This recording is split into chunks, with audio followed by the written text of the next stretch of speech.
So in this lecture, what we're going to do is quickly go through just a couple of solving inequalities problems to discuss the similarities to what we do with solving equations and that one difference that makes just the one thing you have to be careful of when you're solving for inequalities that might occur. It doesn't happen on all of them, as we'll see, but it might occur, and it's something you want to be on the lookout for.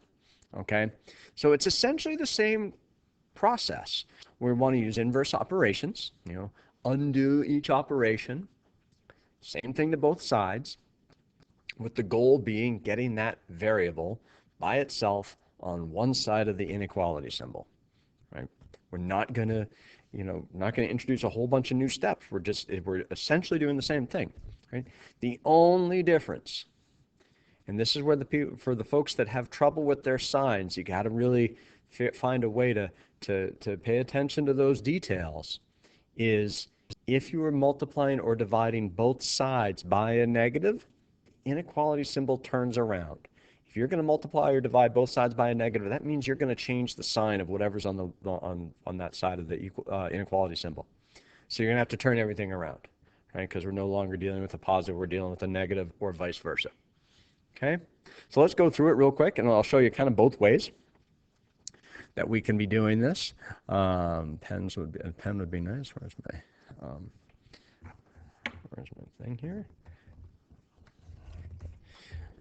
There we go. Oops, I lost you there for a second. I'm back. Okay, sorry about that. So we're going to solve that first one there. 4x minus 14 is going to be equal to, or is be greater than 6, rather. All right, well, I'll do it one way. I'll do it the old-fashioned way. I'll do add 14 to both sides.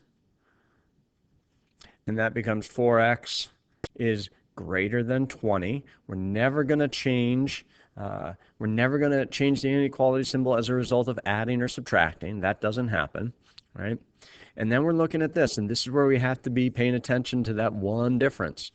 Are we going to divide both sides by a negative? And that would be no. We're going to divide both sides by a positive 4. So x is going to be greater than 5, right?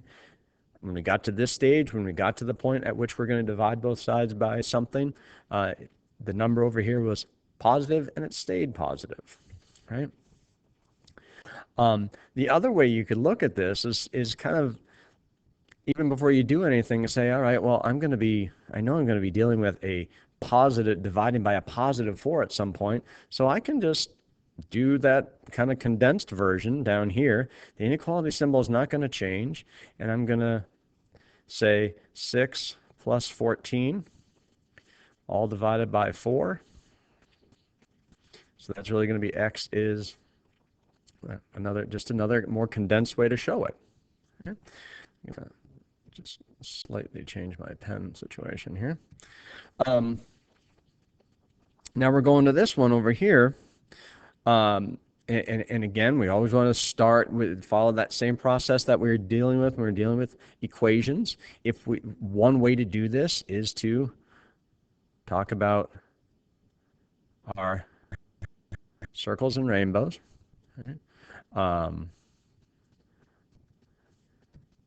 And that would result in negative 3x minus 6 is less than or equal to 27, right?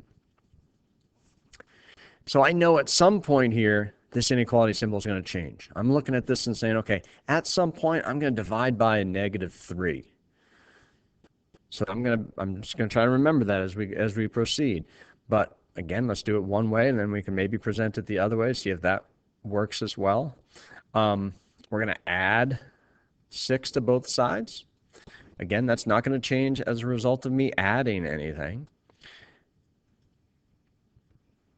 But now, as I'm looking at this, I'm trying to get that x by itself, and there's that negative 3. I'm going to divide both sides by negative 3. X is going to now be greater than or equal to negative 11, right? This one here, if we looked at this stage here, the second to last stage, we've got a positive over here by itself, and then it became negative. If we can still do the condensed version, if you want, You can look at it and say, all right, well, um, I know I'm going to get x by itself. I'm also going to look at this and say, all right, I'm going to be dividing by a negative at some point. So that's going to turn around. I'm going to switch that around to greater than or equal to.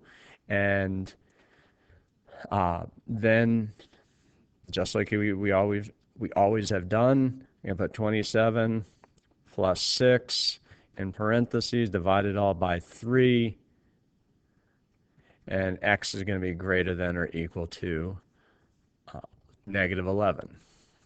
Negative 3 there. Negative 11. Whatever works best, whichever method you want to show, is fine, as long as you're communicating to me what you did. But really, the important thing and I saw this on some of the formatives that we looked at.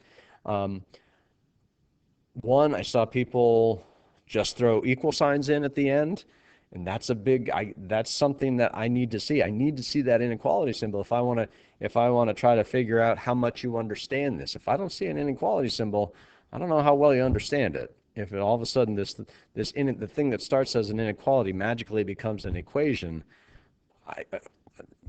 I'm not going to say that. I don't think I can say you understand it pretty well, right? And then some people just didn't do anything. They never switched, right? So it's one small difference. There's only one thing, and it's simply turning something the other direction. Everything else remains the same, but if you don't do it, again, I'm not going to be convinced how well you understand something. We're going to have plenty of practice with these, and I think it's going to take practice just to go through that process, just to really get familiar with it. So we'll get plenty of practice in class. I hope this helped.